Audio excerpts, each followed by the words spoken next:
अब आते हैं उस हिस्से पर जिसका सबसे ज़्यादा सवाल किया जाता है, ऑस्ट्रिया के वीज़ा टाइप्स। अक्सर लोग यही नहीं समझ पाते कि कौन सा वीज़ा उनके लिए राइट है, स्टूडेंट वीज़ा, जॉब सीकर या सिर्फ टूरिस्ट।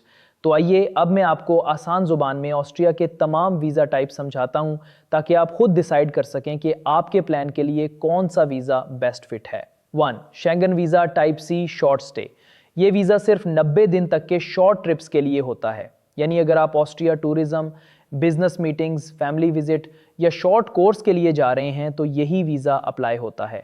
ये पूरे शेंगन एरिया में ट्रैवल की इजाज़त देता है लेकिन काम करने की इजाज़त नहीं देता। डॉक्यूमेंट सिंपल होते हैं, travel insurance, hotel booking, invitation letter अगर कोई बुला रहा हो और प्रूफ ऑफ फंड्स।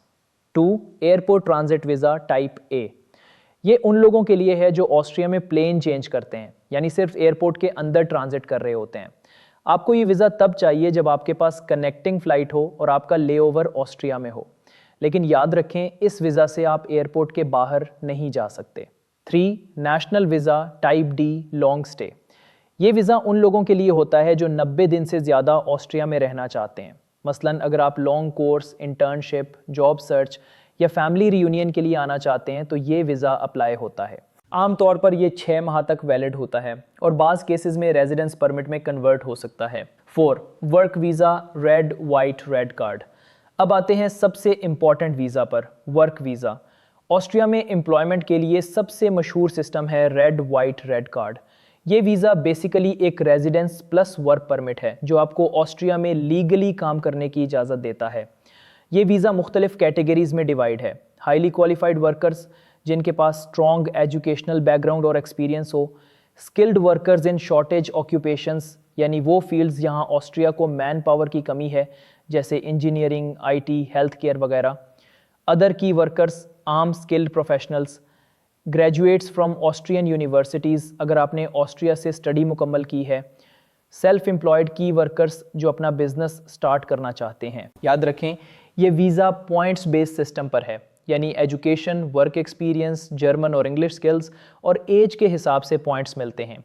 अगर आप रिक्वायर्ड पॉइंट्स पूरे कर लें तो रेड वाइट रेड कार्ड के लिए एलिजिबल हो जाते हैं। 5. Job seeker visa type D. ये वीज़ा उन लोगों के लिए है जो ऑस्ट्रिया जाकर जॉब तलाश करना चाहते हैं। उसकी वैलिडिटी तकरीबन 6 माह होती है और ड्यूरिंग दिस पीरियड आप काम नहीं कर सकते, सिर्फ इंटरव्यूज़ और जॉब सर्च की इजाज़त होती है। अगर आपको जॉब ऑफ़र मिल जाए तो आप वहीं से रेड वाइट रेड कार्ड के लिए अप्लाई कर सकते हैं। Seasonal work visa. ऑस्ट्रिया में टूरिज्म और एग्रीकल्चर के सीज़न में लेबर की ज़रूरत बढ़ जाती है, इसीलिए वो सीजनल वर्क वीज़ा जारी करते हैं जिसकी मुद्दत 6 माह तक हो सकती है। ये वीज़ा सिर्फ अप्रूव्ड एम्प्लॉयर्स के साथ होता है और कॉन्ट्रैक्ट ड्यूरेशन के बाद ख़त्म हो जाता है। 7. Student visa and residence permit study purpose. अगर आप ऑस्ट्रिया में हायर एजुकेशन के लिए जाना चाहते हैं तो पहले आप टाइप डी वीज़ा लेते हैं और पहुंचने के बाद इसे स्टूडेंट रेजिडेंस परमिट में कन्वर्ट करते हैं। ये परमिट आपको स्टडी के दौरान part time work up to 20 hours per week की इजाज़त देता है। 8. Family reunion visa / residence permit.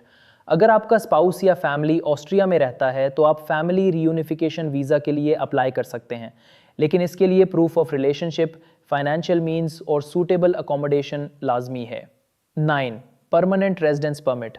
जब आप 5 साल ऑस्ट्रिया में लीगल स्टे मुकम्मल कर लेते हैं तब आप परमानेंट रेजिडेंस ईयू के लिए एलिजिबल हो जाते हैं। ये लॉन्ग टर्म वीज़ा आपको ईयू के अंदर फ्रीली मूव और काम करने की आज़ादी देता है।